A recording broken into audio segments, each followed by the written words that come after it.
Students, आज हम अपने पुराने टॉपिक को डेटाबेस पढ़ रहे थे, उसी को कंटिन्यू करेंगे। और आज का जो हमारा टॉपिक है उसका नाम है ऑर्गेनाइजिंग डाटा। कि डेटाबेस के अंदर हमने ये तो पढ़ लिया, डाटा को रिट्रीव किस तरह किया जाता है, पुट किस तरह, इंसर्ट किस तरह किया जाता है। आज हम पढ़ेंगे उसको ऑर्गेनाइज किस तरीके से किया जाता है, डाटा को प्रेजेंट किस तरह किया जाता है। और उसके लिए भी वही जो हमने आज बहुत सी चीज़ें रिपीट ही होंगी, क्योंकि उसके लिए जो हम कमांड या जो क्लॉजेज यूज करते हैं उन्हें पहले पढ़ी हुई हैं। तो इसको यहाँ से पढ़ लेते हैं कि वहाँ पे डिफरेंट चीजें होती हैं। ऑर्डर बाय होता है, ये भी हमने पढ़ लिया। Sending, descending, group by, having, ये सारी क्लॉजेज आपने पढ़ ली है, इसका क्या मकसद होता है इसको दोबारा यहाँ पे देख लेते हैं। लाइक यहाँ पे देखें, एक्चुअली जरूरी ये होता है कि आपको कोड को पढ़ना आना होना चाहिए। ठीक है, अगर आपको नहीं भी आता लिखना तो ऐसा कोई इशू नहीं है, लेकिन आपको उसको पढ़ना आता होना चाहिए। ये तो हम पहले दिन से पढ़ रहे हैं। सिलेक्ट और फ्रॉम का मतलब क्या होता है कि सिलेक्ट के अंदर हम हमेशा कॉलम नेम लिखते हैं, और फ्रॉम के अंदर हम उस टेबल का नेम लिखते हैं जहाँ से उस कॉलम को रिट्रीव करना है हमने। और वेयर के अंदर फिर एडिशनल चीजें लिखते हैं, जो भी हमारी कंडीशन है वो हम वेयर के अंदर या हैविंग के अंदर बाहर लिख सकते हैं। तो सिलेक्ट के अंदर ये कह रहा है कि तीन कॉलम मुझे शो करो, नेम, कॉन्टिनेंट और surface area. From country, country आपका है एक टेबल है। Where surface area greater than this amount. ठीक है, तो जहाँ पे जो है ना हमारे पास सरफेस एरिया इस अमाउंट से 5 मिलियन से ग्रेटर है, तो उसको शो करो। तो यहाँ पे देखो, जो भी आपको एरिया शो कर रहा है ना उसकी तमाम की वैल्यू 5 मिलियन से ग्रेटर है। ठीक है, ये आप सर पे चले दे भी सकते हैं। आपकी तमाम वैल्यू यहाँ से ग्रेटर है इस अमाउंट से। तो इस तरह डाटा को प्रेजेंट करना, रिट्रीव करना, इस तरह किया जाता है डाटा को। यहाँ पे देखिए, अगर आप उसको कहते हैं भाई तीन कॉलम शो कर दो, select, name, continent and surface area, किस टेबल से, ऑब्वियसली उस टेबल का हम नाम भी लिखेंगे, कंट्री टेबल हो गया। Where surface area greater than 5 million, ये तो हमने लिख दिया, वेयर क्लॉज लगा दी। आगे हम एक एडिशनल क्लॉज यूज कर रहे हैं, ऑर्डर बाय, कि आपने हमें जो सरफेस एरिया शो करना है वो उसमें सरफेस एरिया वही शो करना है जिसका सरफेस एरिया 5 मिलियन से ग्रेटर है। लेकिन आपने उसको असेंडिंग ऑर्डर में मुझे शो करना है, तो इसलिए उसको ऑर्डर बाय क्लास का यहाँ पे यूज करना है। ठीक है, आपने ऑर्डर बाय क्लास जिस कॉलम के ऊपर लगाना है ना उस कॉलम का यहाँ पे नेम लिखेंगे। यहाँ पे देखिए, मैं ऑर्डर बाय क्लास लगा रहा हूँ सरफेस एरिया के ऊपर। सरफेस एरिया मेरा कॉलम है, तो उसने का नेम लिखा है मैंने, ऑर्डर बाय सरफेस एरिया। और आगे जिस ऑर्डर में आप देखना चाहते हैं, असेंडिंग में या डिसेंडिंग में, आप उसका यहाँ पे नेम लिख देंगे। असेंडिंग लिख दिया आपने, तो आपको यहाँ पे वो असेंडिंग में शो करता है। ठीक है, सबसे कम, उससे ग्रेटर, ग्रेटर, ग्रेटर, और लास्ट पे सबसे जो ग्रेटर वैल्यू वो मुझे शो करता है, हाईएस्ट वैल्यू मुझे शो कर रहा है। शुरू में लोएस्ट वैल्यू आएगी और लास्ट में हाईएस्ट वैल्यू। अगर आप इसी चीज को चेंज करके यहाँ पे लिखते हैं डिसेंडिंग, बाकी सारी कमांड सेम रहने दें, और यहाँ पे अगर आप लिखते हैं डिसेंडिंग, तो आपको तमाम डाटा डिसेंडिंग ऑर्डर में शो करेगा। हाईएस्ट वैल्यू पहले शो करेगा, और जो लोएस्ट वैल्यू होगी वो आपको लास्ट में शो करेगा। अगर आप कुछ नहीं लिखते, आप सिर्फ ये लिखते हो ऑर्डर बाय, और आगे सरफ से लिख देते हो, और आगे आप कुछ नहीं लिखते, ना असेंडिंग लिखते हो ना डिसेंडिंग लिखते हो, फिर भी वो आपको असेंडिंग ऑर्डर में ही शो करेगा बाय डिफॉल्ट। ठीक है, लेकिन अगर आप उसको स्पेसिफाई कर दो तो वेल एंड गुड, फिर भी वो आपके क्वेरी के मुताबिक ही काम करेगा।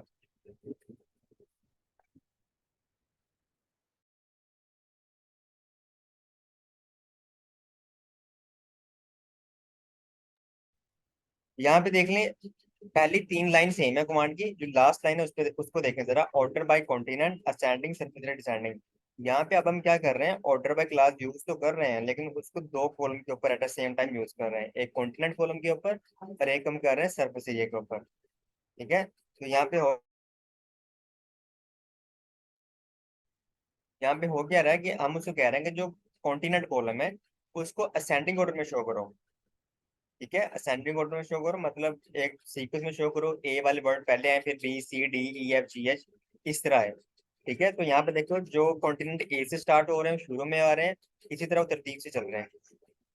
ठीक है, और उसके बाद हमने उसे कहा कि जो सरफेस एरिया वो डिसेंडिंग ऑर्डर में शो करो, तो सरफेस एरिया आपको वो डिसेंडिंग ऑर्डर में ही शो कर रहा है। ठीक है भाइयों,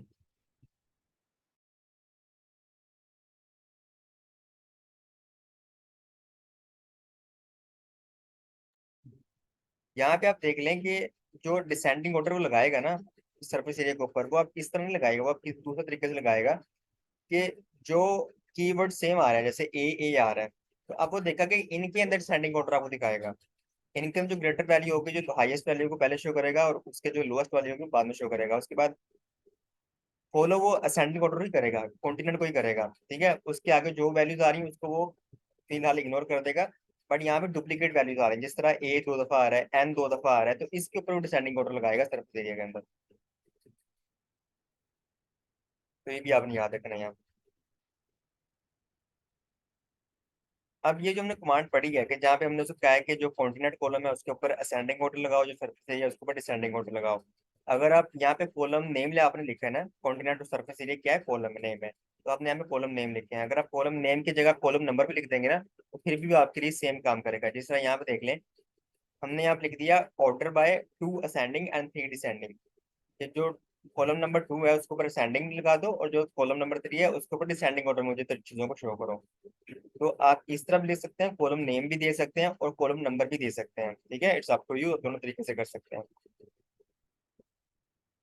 आपको सेम रिजल्ट देगा वो। अब यहाँ पे मल्टीपल कमांड्स आ जाएंगी। हम क्या कह रहे हैं वो हम उसको अब यहाँ भी ये कह रहे हैं, आप ऐसा करो भाई, select continent name, 2 column show करो, एक कॉन्टिनेंट वाला और एक नेम वाला। इस टेबल से, फ्रॉम कंट्री टेबल से, वेयर, जहाँ पे कॉन्टिनेंट साउथ अमेरिका आ रहा है, ठीक है, साउथ अमेरिका, एंड पॉपुलेशन क्या आ रही है उसकी, ग्रेटर देन 2 मिलियन, ठीक है, 220 मिलियन आ रही है यहाँ पे। तो ये मुझे शो करो। और कॉन्टिनेंट अंटार्कटिका, ठीक है। तो आपको अब क्या करेगा, 2 कॉन्टिनेंट शो करेगा, एक साउथ अमेरिका कॉन्टिनेंट शो करेगा और एक आपको अंटार्कटिका शो करेगा। 2 कॉन्टिनेंट शो करेगा, ठीक है। और दूसरी चीज यहाँ पे क्या है, दूसरी चीज ये है कि जो हमने यहाँ पे लगाया population greater than this amount, ये किस पे लगेगा, ये कंडीशन किस पे लगेगी, ये साउथ अमेरिका पे लगेगी। मैंने कल भी आपको समझाया था, ठीक है। हम जिसके नीचे लिखेंगे उसी के ऊपर ये कंडीशन लगेगी। तो इसको हम साउथ अमेरिका के नीचे लिख रहे हैं, तो ये साउथ अमेरिका की वो सिर्फ वो कॉन्टिनेंट दिखाएगा जिसकी पॉपुलेशन इस अमाउंट से ज्यादा है, तो मुझे यहाँ पे ये वही शो करता है सारे। उसके बाद हम एक और चीज यूज कर रहे हैं, उसको मैं कह रहा हूँ ऑर्डर बाय 1 2, के जो कॉलम नंबर 1 और 2 है उसको ऑर्डर में शो करो मुझे, ठीक है। हम यहाँ पे असेंडिंग और डिसेंडिंग नहीं लिख रहे, तो बाइट फोर मुझे किस में शो करेगा, असेंडिंग ऑर्डर में ही शो करेगा, ठीक है भाइयों। तो यहाँ पे देख लें, ए वाले बाद में आ रहे हैं, एस वाले लास्ट पे आ रहे हैं, ए वाले पहले आ रहे हैं, एस वाले बाद में आ रहे हैं। इसी तरह ए वालों को अलग देखें और एस वालों को अलग देखें। ए वालों को देखें, A B F H S एक तरतीब में आ रहे हैं। इसी तरह अब एस वालों को देख लें, A B C C E P, तो उनका जो है वो भी एक सीक्वेंस में हमें शो हो रहे हैं। तो यहाँ पे हम असेंडिंग ऑर्डर लगा रहे हैं। तो एक तरह की हमने एक क्वेरी चलाई है, कमांड चलाई है, आप डिफरेंट तरीकों से काम कर सकते हैं डेटाबेस के अंदर। सेम काम यही देख लें, सिलेक्ट कॉन्टिनेंट करो और काउंट कर दो नेम को, ठीक है। कि अब मैं कह रहा हूँ कि कॉन्टिनेंट भी शो करो मुझे और नेम कॉलम भी शो करो, ठीक है, 2 कॉलम शो करो। और आपने क्या करना है, जो नेम कॉलम है उसको आपने काउंट करना है, ठीक है। काउंट करने के बाद जो आपने मुझे उसकी आउटपुट दिखानी है, वो नेम कॉलम के अंदर नहीं दिखानी, उसका नेम कॉलम चेंज करके रख देना कंट्री। इसलिए यहाँ पे एलियस यूज करें, हमने कल पढ़ा था एएस। जहाँ पे एएस मतलब यूज होता है उसका मतलब होता है वहां पे हम उसको टेम्परेरी नेम दे रहे हैं। अगर एएस यहाँ पे ना होता, तो यहाँ पे जो कंट्रीज लिखा हुआ है ना, कंट्रीज, यहाँ पे होता नेम कॉलम आता हमारे पास, ठीक है। अब उसने नेम हमें शो तो कर रहा है, उसको काउंट तो किया उसने, लेकिन उसका नेम हमने चेंज कर दिया, कॉलम नेम चेंज कर दिया कंट्रीज। तो अब जो भी हमें आउटपुट मिलेगी वो इसी कॉलम के अंदर मिलेगी जो हम उसको नेम देंगे। तो हमने कंट्री दिया, तो यहाँ पे हमें कंट्री शो कर रहा है। उसके बाद किस टेबल से करना है, कंट्री टेबल से।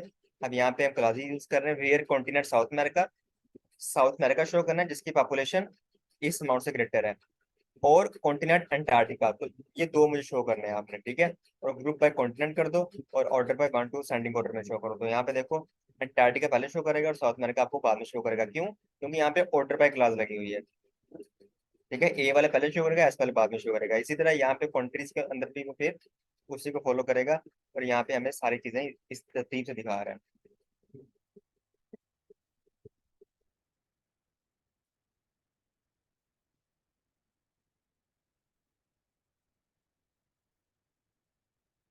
नेक्स्ट चलते हैं, यहाँ पे कुछ और कमांड्स भी हैं उसको हम पढ़ लेते हैं। अब हम उसको कह रहे हैं भाई आप ऐसा करो, सिलेक्ट कॉन्टिनेंट और काउंट नेम, नेम काउंट कर लो, जो नेम के अंदर जितनी भी रोज आ रही है वो काउंट कर लो, और मुझे किसमें शो करो, कंट्रीज कॉलम के अंदर शो करो। यहाँ पे देखो कंट्रीज आ गया मेरे पास, ठीक है।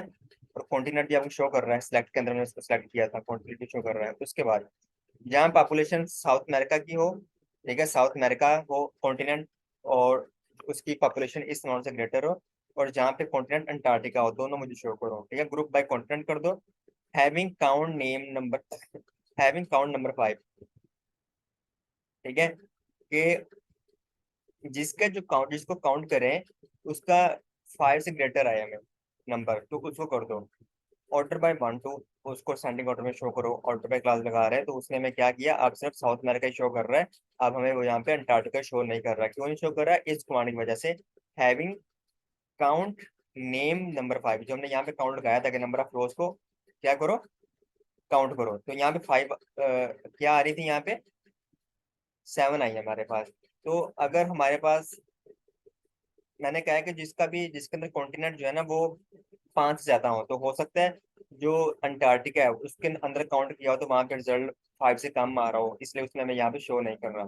ठीक है, इस वजह से वो हमें शो नहीं कर रहा उसके कॉन्टिनेंट। यहाँ पे देख भी लें, मैंने जो लास्ट कमांड पढ़ी थी यहाँ पे हमें दिखा भी रहा है कि आपके पास जो है ना अंटार्कटिका के अंदर 5 कंट्रीज आ रही हैं और साउथ अमेरिका के अंदर आपके पास 7 कंट्रीज आ रही हैं।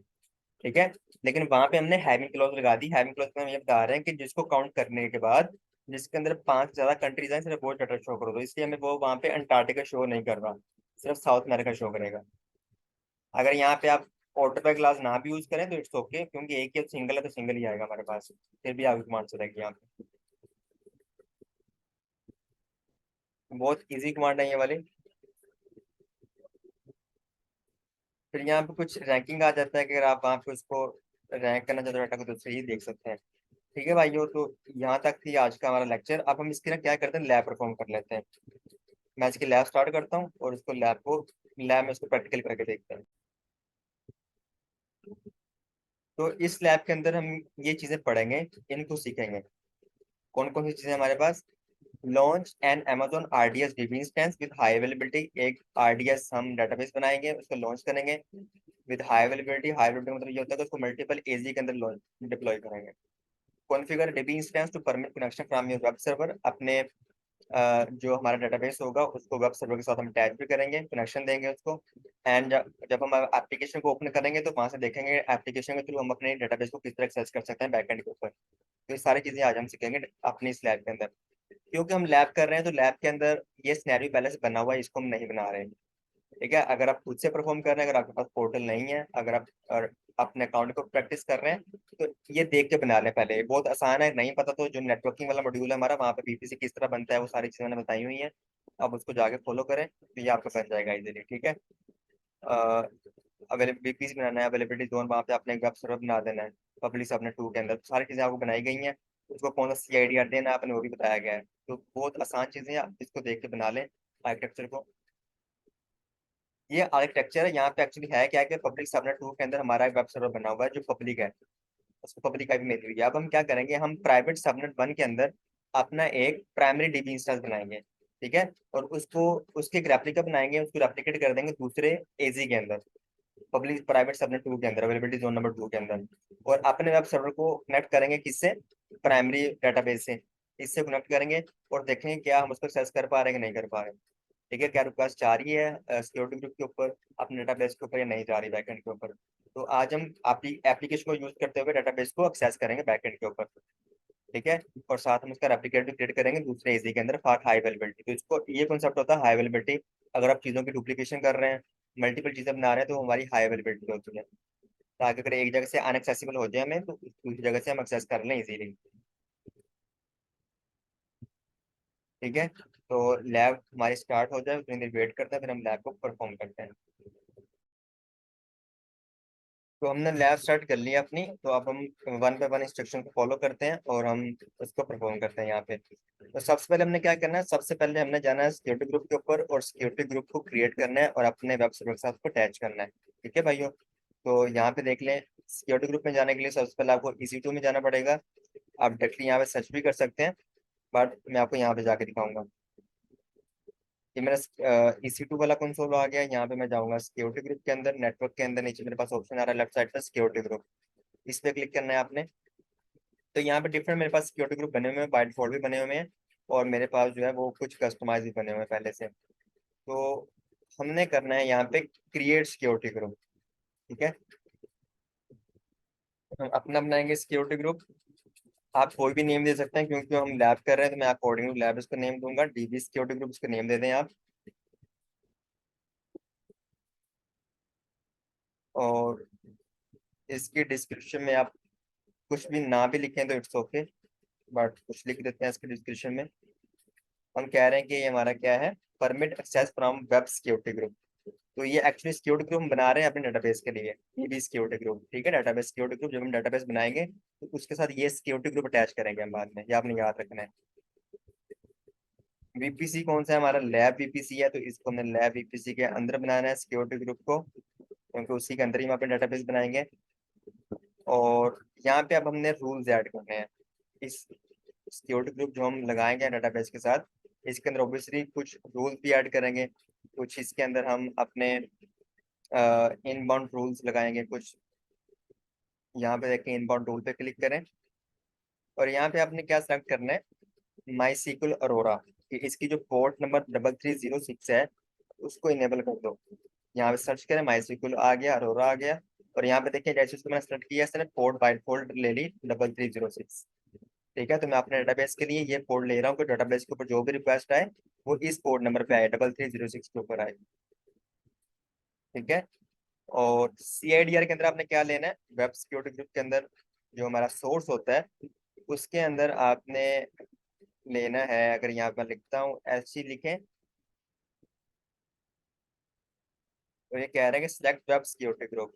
तो यहाँ पे ना पहले हम क्या करते थे, प्रीवियस लैब के अंदर हम एनीवेयर IPv4 करते थे, ये भी आप कर सकते हैं यहाँ पे, लेकिन क्योंकि डेटाबेस को सिक्योर करना होता है हमने, ठीक है, तो इसका मतलब ये होता है इस रूल का कि कोई भी ओवर द इंटरनेट इसको एक्सेस कर सकता है, हर कोई एक्सेस कर सकता है। ठीक है, लेकिन हम उसको हर किसी को एक्सेस नहीं करवाना चाहते, सिर्फ स्पेसिफिक ट्रैफिक को एक्सेस करवाना चाहते हैं। इसलिए मैं यहाँ पे ऐसे लिखूंगा कि जो भी मेरे पास ट्रैफिक आए वो इस सर्वर से आए, वेब सिक्योरिटी ग्रुप। ठीक है, या इसका सोर्स में ये लगाएंगे कि सिर्फ यही इसको एक्सेस कर सकता है और कोई भी इसको एक्सेस नहीं कर सकता। इसका मतलब ये होगा कि एप्लीकेशन वाले पर्सन इसको एक्सेस कर पाएंगे, अगर कोई डायरेक्टली इंटरनेट से एक्सेस कर पाएगा तो उसके लिए ये एक्सेस नहीं होगा उसको। तो इसके लिए हमने यहाँ पे इसको ऐसी लगा दिया कि जो हमारा वेब सर्वर बना हुआ है उसका सिक्योरिटी ग्रुप का हमने यहाँ पे उसका एड्रेस दे दिया। और यहाँ पे इसको क्रिएट भी कर देते हैं। आउटबाउंड के अंदर आपने कुछ नहीं करना, उसको अलाउ रहने देना है आपने। क्रिएट सिक्योरिटी ग्रुप करना है हमने, तो हमारा सिक्योरिटी ग्रुप एक क्रिएट हो गया डीबी सिक्योरिटी ग्रुप के नाम से। ठीक है। अब हमने क्या करना है, अब हम चलते हैं create a dB subnet group. अब हम कोई सबनेट भी क्रिएट कर लेते हैं, कोई सबनेट ग्रुप क्रिएट कर लेते हैं। उसके लिए हमें क्या करना पड़ेगा, उसके लिए हमें जाना पड़ेगा RDS के अंदर, डेटाबेस के अंदर।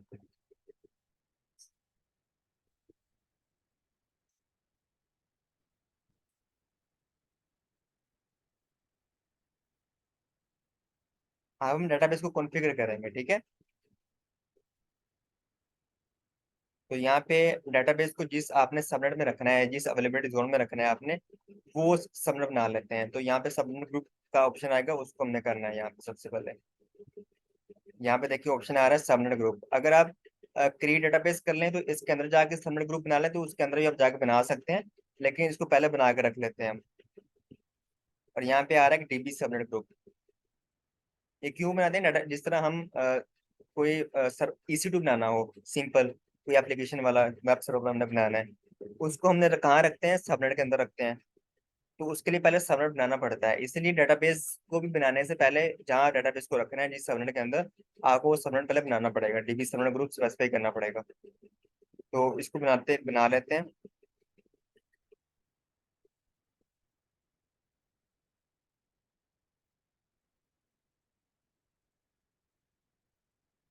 और इसको क्या देते हैं, डीबी सबनेट ग्रुप, क्योंकि डेटाबेस के लिए बना रहे हैं हम इसको, तो इसको डीबी सबनेट ग्रुप नेम दे देते हैं। डिस्क्रिप्शन में भी कुछ लिखते हैं, डीबी सबनेट ग्रुप भी लिखते हैं इसको, यही सेम यहाँ पे लिख देते हैं कि इस VPC के अंदर बना रहे हैं, तो जो हमारा लैब VPC है हम उसी के अंदर बनाएंगे इसको, ऑब्वियसली इसी के अंदर सारे काम करेंगे। अगर आप अपने खुद से लैब परफॉर्म करें अपने अकाउंट के अंदर, तो पहले इस तरह कोई VPC बना लें अपना।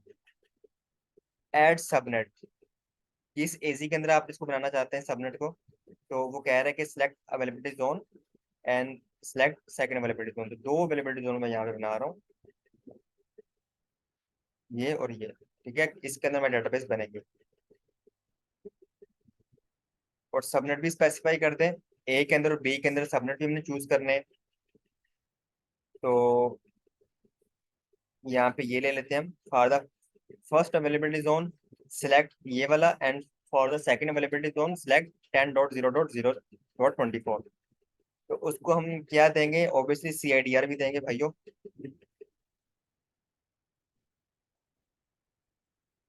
तो यहाँ पे सबनेट पहले से बने हुए हैं मेरे पास अवेलेबिलिटी जोन नंबर ए और 2 के अंदर। और यहाँ पे हमने सिर्फ सेलेक्ट करना है उसको 124 और 324 वाला। तो मेरे पास एक आ रहा है 124 और एक आ रहा है 324, ये मैंने दो सबनेट क्रिएट कर लिए। ठीक है, एक सबनेट मेरा अवेलेबिलिटी जोन नंबर ए में है और दूसरा सबनेट मेरा अवेलेबिलिटी जोन नंबर 2 में है। ठीक है, तो यहाँ पे सिंपल क्रिएट कर लेते हैं। अब मैं आपको बताता हूँ डायग्राम के अंदर कि हमने किया क्या है। हमने ये किया है कि हमने एक बनानी है डेटाबेस। ठीक है, डेटाबेस को रखना कहाँ पे है, उसके लिए पहले सबनेट बना लेंगे। ठीक है, सबनेट बनाने के लिए सबसे पहले हमने क्या किया, अवेलेबिलिटी जोन चूज किया कि हमें अवेलेबिलिटी जोन नंबर ए और बी दे दो। वो चूज कर लिया हमने। और फिर हमने क्या किया, एक हमने यहाँ पे सबनेट चूज कर लिया और एक सबनेट हमने यहाँ पे चूज कर लिया, जो पहले से बने हुए थे सबनेट। ये पहले से बने हुए थे। ठीक है, तो मैंने आपको डायग्राम बताई थी शुरू में, ये पहले से बने, हमने सिर्फ यहाँ पे चूज किए हैं। एक ये चूज कर लिया 24 वाला, और एक यहाँ पे 24 वाला चूज कर लिया। इसका मतलब ये है कि अब जब भी हम डेटाबेस बनाएंगे, तो ये हमारा एक बन गया DB सबनेट ग्रुप बन गया। तो जब भी डेटाबेस बनाएंगे उसको इस DB सबनेट ग्रुप के अंदर बनाएंगे।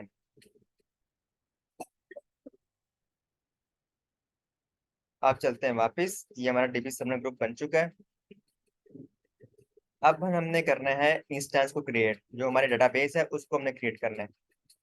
तो हम चलते हैं डेटाबेस के ऊपर, यहाँ पे शुरू में चले जाएं, आपको नजर आएगा डैशबोर्ड। इस पर चले जाएं, यहाँ पे आपको ऑप्शन नजर आ रहा होगा क्रिएट डेटाबेस। अगर आप डेटाबेस पे क्लिक करेंगे, अभी मेरे पास कोई भी डेटाबेस नहीं चल रही, अब यहाँ पे भी क्लिक करेंगे तो यहाँ पे बन जाएगी क्रिएट डेटाबेस करके। क्रिएट डेटाबेस पे क्लिक करना है आपने, और हम यहाँ पे आ चुके हैं। यहाँ पे AWS के अंदर दो ऑप्शन मिलते हैं, एक स्टैंडर्ड और एक होता है इजी क्रिएट। कि अगर आप चाहते हैं कि बहुत सारी चीजें बाय डिफॉल्ट हो जाएं, मुझे चूज ना करना पड़े, तो आप इजी क्रिएट को चूज करते हैं। यहाँ पे AWS जो है आपको ऑटोमेटिकली डिफरेंट चीजें रिकमेंड कर देता है, ऑटोमेटिकली आपके ऑप्शन सेलेक्ट हो जाते हैं। अगर आप चाहते हैं कि मैं तमाम चीजों को कस्टमाइज तरीके से करना चाहता हूँ, खुद क्रिएट करना चाहता हूँ, ठीक है, तो उसके लिए फिर आप स्टैंडर्ड में क्लिक करेंगे, तो हम स्टैंडर्ड में ही करेंगे। यहाँ पे लिखा भी हुआ है, इसकी पढ़ लें, इजी क्रिएट का मतलब क्या होता है, use recommended best practice configuration. ठीक है, और यहाँ पे क्या होता है, you set all the configuration options. ठीक है, इसमें हम करते हैं, इसमें जो कॉन्फ़िगरेशन ऑप्शन होता है उसको कौन सेट करता है, AWS वाले ऑप्शन सेलेक्ट करते हैं। तो इन दोनों में से हम कोई भी दे सकते हैं, बट हम स्टैंडर्ड वाला चूज करेंगे। उसके बाद आपने यहाँ पे देखें, RDS के अंदर, RDS क्या है, डेटाबेस मैनेजमेंट सर्विस है। ठीक है, डेटाबेस इंजन नहीं है, डेटाबेस मैनेजमेंट सर्विस है। उसके अंदर डिफरेंट इंजन है हमारे पास, माई सीक्वल हो गया, अरोरा हो गया, MariaDB, पोस्टग्रे, ओरेकल, माइक्रोसॉफ्ट एसक्यूएल, तो इसमें से हम कोई भी चूज कर सकते हैं। इंस्ट्रक्शन उसने क्या है कि आपने माई सीक्वल यूज करना, तो अब यहाँ पे हम माई सीक्वल ही यूज करेंगे। ठीक है, जो हमारे पास एक, ये सारे रिलेशन डेटाबेस हैं, क्योंकि RDS के अंदर सारी रिलेशनल डेटाबेस ही आती हैं। ये हमने भाइयों सेलेक्ट कर लिया, अब नीचे आ जाएं, और यहाँ पे कुछ कॉन्फ़िगरेशन हमने करनी है अंडर सेटिंग। आप उसके बाकियों को बाद में देखते हैं, पहले उसके नेम वगैरह हम रख लें। यहाँ पे वो कह रहा है कि अगर आपने मल्टीपल एजी करना चाहते हैं तो ये सिलेक्ट करें। ठीक है, मल्टी एजी क्लस्टर अगर करना चाहते हैं, इसको फिलहाल आप रहने दें। आपने ऊपर सेलेक्ट किया माई सीक्वल, तो माई सीक्वल कौन सा वर्जन आप यूज करना चाहते हैं, तो यहाँ से आप वो भी सिलेक्ट कर सकते हैं, भी आपको ऑप्शन मिलता है। तो बाय डिफॉल्ट जो सिलेक्ट है आप उसी को रहने दें, हम इसको चेंज नहीं करेंगे। ये लेटेस्ट वर्जन है इसका, 8.0.33 माई सीक्वल का। आप इसी को रहने दें, अगर आप इसको चेंज करना चाहें तो चेंज भी कर सकते हैं ओल्डर वर्जन के ऊपर। तो बाय डिफॉल्ट है तो बाय डिफॉल्ट रहने देता हूँ। टेम्पलेट के अंदर तीन ऑप्शन मिलते हैं, production, dev test, free tier. वो कह रहे हैं कि जो डेटाबेस बना रहे हैं वो आप कहाँ पे बना रहे हैं। ठीक है, आप जो है ना वो उसको प्रोडक्शन लेवल के ऊपर बनाना चाहते हैं, या आप उसको डेवलपमेंट के ऊपर टेस्टिंग पर्पज के लिए बनाना चाह रहे हैं, या आप फ्री टीयर यूज कर रहे हैं। तो मैं उसको कहता हूँ कि मैं जो है ना वो उसको प्रोडक्शन के ऊपर बनाना चाह रहा हूँ, या उसको डेव टेस्ट भी कर देते हैं, कोई ऐसा इशू नहीं है। टेस्टिंग पर्पज के लिए बनाना चाह रहा हूँ। इसको सेलेक्ट करने का मकसद ये होता है कि थोड़ी बहुत ना आपकी कॉन्फ़िगरेशन चेंज हो जाती है। फिर मतलब अगर आप टेस्टिंग पर्पज के लिए कर रहे हैं, डाटाबेस बना रहे हैं, तो आपको फिर उसकी जो कॉन्फ़िगरेशन है, उसका मतलब सीपीयू है या रैम है, वो उस हद तक नहीं मिलेगी जो हमें यहाँ पे मिलेगी प्रोडक्शन के ऊपर। ठीक है, तो मैं डेव टेस्ट पे रहने देता हूँ कि मैं उसको टेस्टिंग पर्पज के लिए बना रहा हूँ अपना डाटाबेस। उसके बाद नीचे आ जाते हैं। यहाँ पे ऑप्शन क्या है, अवेलेबिलिटी एंड ड्यूरेबिलिटी। कि multi AZ DB cluster, multi AZ DB instance, single DB instance. अगर मैं सिंगल करूंगा चूज, तो इसका मतलब है कि ये मेरा एक ही रीजन के अंदर, एक ही एजी के अंदर बनेगी, इसका रेप्लिका नहीं बनेगा। अगर मैं मल्टी एजी करूंगा तो इसका मतलब है कि इसका जो है ना, वो एक दूसरी जगह पे क्या बन जाएगा, रेप्लिका बन जाएगा। ठीक है, दूसरी डेटाबेस बन जाएगी, सेकेंडरी डेटाबेस बन जाएगी, स्टैंड अलोन डेटाबेस बन जाएगी, इसकी कॉपी बन जाएगी। तो ये भी सिलेक्ट कर सकता हूँ। अगर आप ये सिलेक्ट करेंगे तो ऑब्वियसली आपको बिल जो है वो भी ज्यादा पड़ेगा। ठीक है, तो एक न्यू ऑप्शन है क्लस्टर। अगर आप इसको क्लस्टर के में यूज करना चाहते हैं, जिसमें मल्टीपल डेटाबेस काम करती हैं मिलके, तो आप वो भी यूज कर सकते हैं। तो इसको हम अभी सिलेक्ट नहीं कर रहे, हम मल्टी एजी यूज करेंगे और हमारा यही रिक्वायरमेंट है। ठीक है, यहाँ पे लिखा भी हुआ है। एक्चुअली ये जो इंस्ट्रक्शन थोड़ी पुरानी है, इसलिए मुझे यहाँ पे शो नहीं कर रहा कुछ ऑप्शंस, तो कोई ऐसा इश्यू नहीं है। डीबी इंस्टेंस आइडेंटिफाई, इसको नेम कर देना है, इसको नेम दे दें लैब डीबी।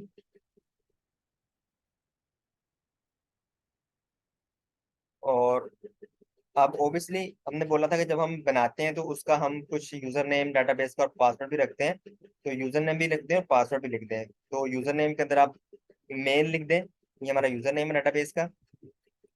और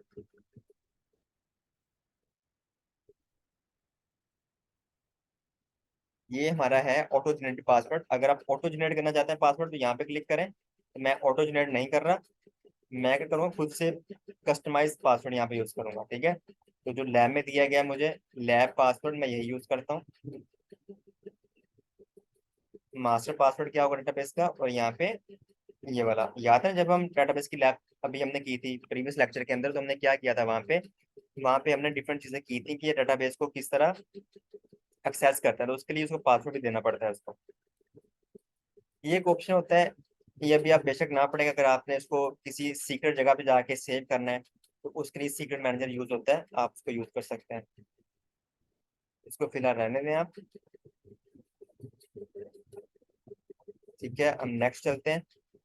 अब यहाँ पे उसकी क्लासिफिकेशन है कि आपको कौन सा इंस्टेंस चाहिए डेटाबेस के लिए। तो वो कह रहा है आप DB T3 माइक्रो ले लें। ठीक है, तो DB T3 माइक्रो यहाँ पे आएगा बस टेबल टी क्लासेस के अंदर। तो DB T3 micro bite fold यहाँ पे मेरे पास मौजूद है, जिसके अंदर मुझे 2 वर्चुअल CPU मिल रहे हैं और 1 GB रैम मिल रही है मुझे। ये मैंने ले लिया। उसके बाद स्टोरेज भी देंगे आप डेटाबेस को। तो स्टोरेज के लिए मुझे क्या रिक्वायरमेंट है, स्टोरेज के लिए उसने मुझे कहा है कि आप ले लें जनरल पर्पज SSD ले लें। तो हम जनरल पर्पज SSD ले लेते हैं, GP2 ले लेते हैं। और स्टोरेज कितनी चाहिए, 200 GB, 300 GB, जो भी आपको चाहिए। उसने हमें नहीं बताया कि आपने कितनी लेनी है, इसलिए हम क्या करते हैं, हम इसको बाइट फोल्ड कर देते हैं 200 GB। ठीक है, हम इसको चेंज नहीं करते। उसके बाद कुछ ऑप्शंस और भी हैं हमारे पास कि इनेबल स्टोरेज ऑटो स्केलिंग। अगर आप चाहते हैं कि आपकी स्टोरेज ऑटोमेटिकली इंक्रीज हो जाए, तो वो भी आप यहाँ से कर सकते हैं। ठीक है, तो मैं इसको फिलहाल अनटिक कर रहा हूँ। अगर आप इसको टिक करेंगे तो आपको यहाँ पे स्पेसिफाई करना पड़ेगा कि आपकी थ्रेश होल्ड कराना पड़ेगा। अगर 100 GB से इंक्रीज होती है या कितने जीबी से जो ना वो इंक्रीज होती है, तो आपको फिर वो उसको आपका थ्रेश होल्ड जो वो ब्रीच करेगा। तो अगर 100 GB से स्टोरेज ज्यादा होगी तो ऑटोमेटिक उसको इंक्रीज कर देगा। अगर आप यहाँ पे 200 भी ले सकते हैं, तो कोई भी वैल्यू ले सकते हैं। मैं इसको फिलहाल यहाँ पे डिसेबल कर रहा हूँ।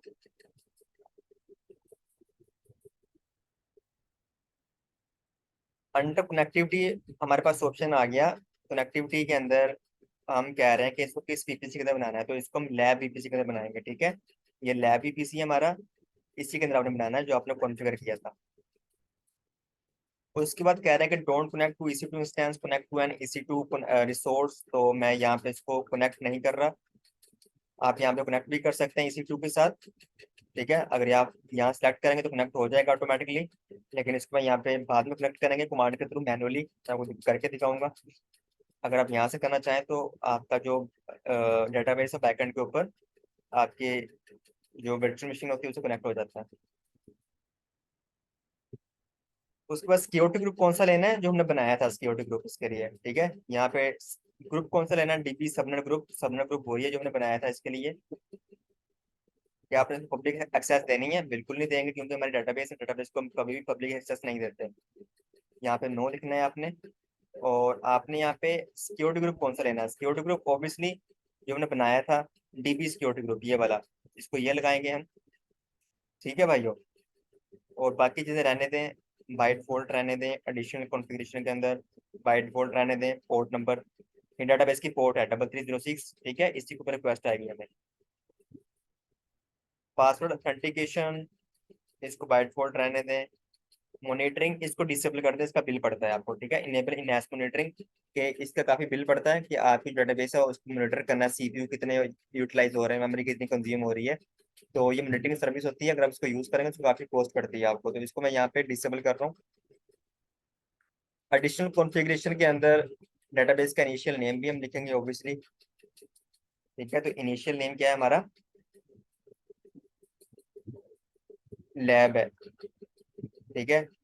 पैरामीटर है कुछ, इसको बाय डिफॉल्ट रहने दें। वो कह रहे हैं इसको अनचेक कर दें, इनेबल ऑटोमेटिक बैकअप, आपके बैकअप होते रहे ऑटोमेटिक, तो उसको भी आप यहाँ पे चूज कर सकते हैं। आपको यहाँ बताया गया है कि कितनी देर बाद बैकअप लेना है, कितने दिन रखना है उसको बैकअप को, कितने दिन बाद डिलीट करना है, तो वो सारी चीजें यहाँ पे आप कर सकते हैं। तो मैं इसको अनटिक कर रहा हूँ क्योंकि इसकी कॉस्ट पड़ेगी आपको, ठीक है।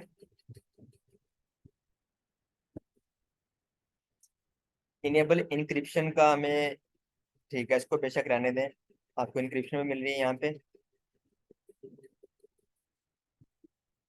बाकी चीजें बाय डिफॉल्ट रहने दें। Enable auto minor version upgrade, अगर आपका माइनर वर्जन भी अपग्रेड होता है तो उसको भी अपडेट कर लो, ऑटोमेटिकली हो जाए। Enable auto minor versioning upgrade automatically upgrade to new minor version as they are released, कि जैसे माई सीक्वल का तो new version, new major version नहीं कि छोटा मोटा उसके अंदर कोई एडिट हो गया, कोई चेंजिंग होगी, वो माइनर वर्जन अपग्रेड हुआ तो वो आप कर सकते हैं ऑटोमेटिकली। तो इसको भी आप यहाँ पे टिक भी कर सकते हैं, अनटिक भी कर सकते हैं। विंडो मेंटेनेंस, आपकी विंडो मेंटेनेंस कब हो, कौन सा, जिस तरह विंडो मेंटेनेंस आर्ट होते हैं हमारे, कि डाटा को हमने जो हमारा बैकअप होता है, जो हमारी डेटाबेस होती है उसको बैकएंड पे समटाइम मेंटेन किया जा रहा होता है, तो हमें डाउन टाइम देखने को मिलता है, तो उसको कहते हैं कि आपको मेंटेन कब करना है, तो यहाँ पे स्पेसिफाई कर सकते हैं। नो प्रेफरेंस करते हैं बेशक यहाँ पे। इनेबल डिलीशन प्रोटेक्शन, डेटाबेस को अगर डिलीट करे तो वो डिलीट ना हो हमसे, ठीक है, तो आप इनेबल भी कर सकते हैं, डिसेबल भी कर सकते हैं। और यही था हमारा डेटाबेस का टॉपिक। ये कहाँ चला गया हमारा पास, 3306 आपने सेट करना है यहाँ पे, ठीक है।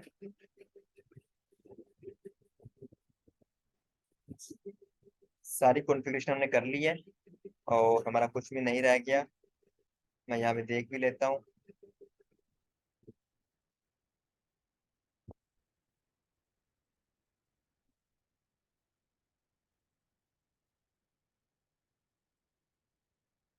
मल्टी एज ही लेना है, ठीक है। और ठीक है, चलें जी। अब हम क्या करते हैं, इसको क्रिएट कर लेते हैं डेटाबेस को, हमारा सारा काम हो गया।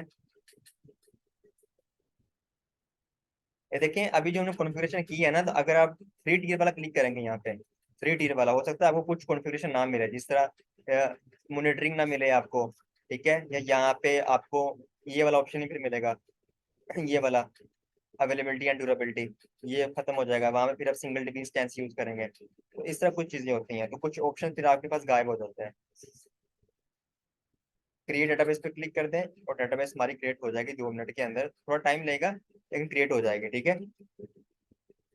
वो बार बार मुझे नोटिफिकेशन दे रहा है कि आपका जो पासवर्ड है वो जरा वीक है, उसको स्ट्रॉन्ग कर लें, बाद में करते हैं। क्लोज कर दें इसको, और यहाँ पे देखें मेरी डेटाबेस अभी यहाँ पे क्रिएट हो रही है। स्टेटस चेक करें, क्रिएटिंग है, तो जैसे ही कंप्लीट होता है मैं आपको दिखाता हूँ।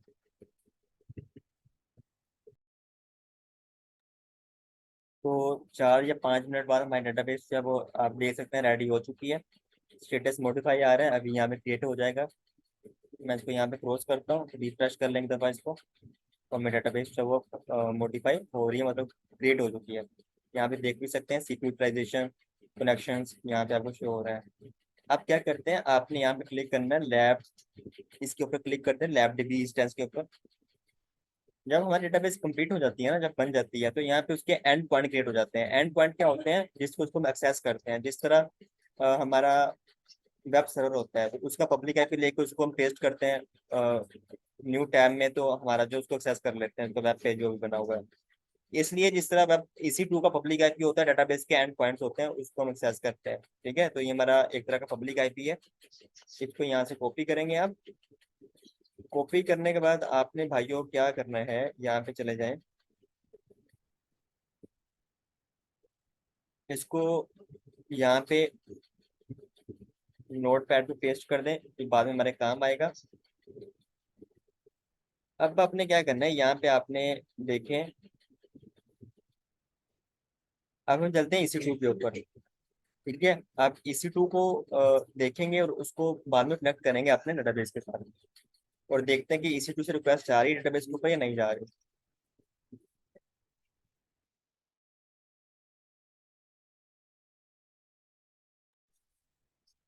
इंस्टेंसेस पे क्लिक करें, इसको यहाँ जरा एक दफा रिफ्रेश करके लेफ्ट बॉक्स पे आपने टिक करना है वेब सर्वर जो पहले से बना हुआ था। इसका पब्लिक आईपी कॉपी कर लें, कॉपी करके न्यू टैब में आप इसको पेस्ट करें, और ये देखिए मेरा जो वेब सर्वर एक्सेस हो रहा है मुझे। ठीक है, ये मेरा वेब सर्वर है। यहाँ पे लिखा हुआ है RDS, मैं RDS पे क्लिक करता हूँ। तो यहाँ पे देखिए, अगर आप अपने डेटाबेस को एक्सेस करना है, डेटाबेस को एक्सेस करने के लिए फिर आपको यहाँ पे कुछ एंड पॉइंट देने पड़ेंगे, उसके डेटाबेस यूजर नेम पासवर्ड डालना पड़ेगा। तो एंड पॉइंट जो मैंने कॉपी किए थे, उसको यहाँ पे दोबारा से कॉपी कर लेते हैं। यहाँ पे एंड पॉइंट डाल दें आप। डेटाबेस के अंदर आपने क्या लिखना है, डेटाबेस के अंदर आपने लैब लिखना है, जो उसका इनिशियल नेम हमने लिखा था लैब। इसका इनिशियल नेम होता है, ये उसका यूजर नेम होता है। ठीक है, यूजर नेम के अंदर हमने क्या लिखा था, हमने लिखा था मेन। तो यहाँ पे मेन लिख दें, और यहाँ पे आप लैब पासवर्ड को कॉपी कर दें, पेस्ट कर दें यहाँ से कॉपी करके,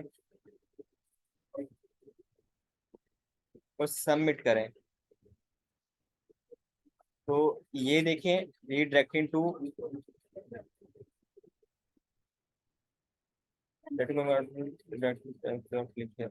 तो ये देखिए हम अपने डेटाबेस को एक्सेस कर पा रहे हैं यहाँ से।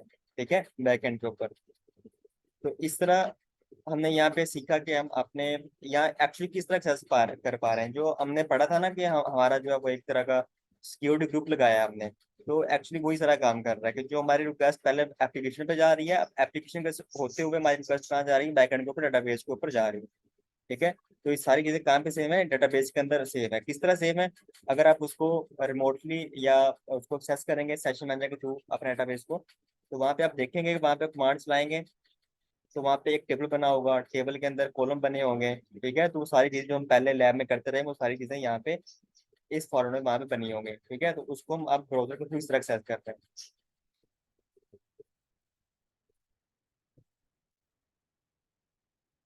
तो एक तरह की एड्रेस बुक है जो उसके अंदर सेव डेटाबेस के अंदर, उसको हम यहाँ पे एक्सेस करते हैं। तो ये थी आज की लैब, जिसके अंदर हमने ये सीखा कि हम डेटाबेस किस तरह बना सकते हैं, उसकी कॉन्फ़िगरेशन किस तरह होती है, उसको EC2 के साथ, EC2 से वेब एप्लीकेशन एक्सेस किस तरह करना है, और डाटा को किस तरह हमें रिट्रीव करना है। ठीक है, तो यहाँ तक आई होप कि आप क्लियर हो चुका होगा। अगर यहाँ तक कोई इशू है तो आप मुझसे पूछ सकते हैं।